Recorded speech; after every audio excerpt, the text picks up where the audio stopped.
Münevver'den mektup aldım. Diyor ki: Anlat bana doğduğum şehri Nazım.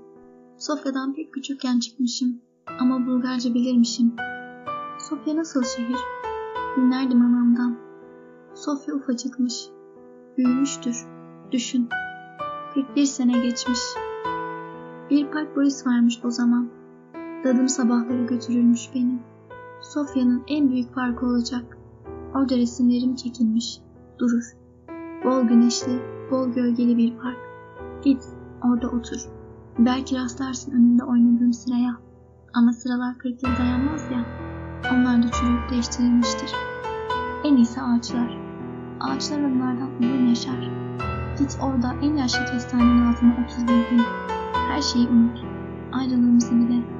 Sadece beni düşün. Münevver'e mektup yazdım.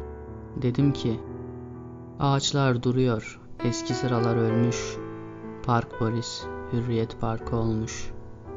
Sade seni düşündüm kestanenin altında. Sade seni, yani Mehmet'i. Sade seninle Mehmet'i, yani memleketi.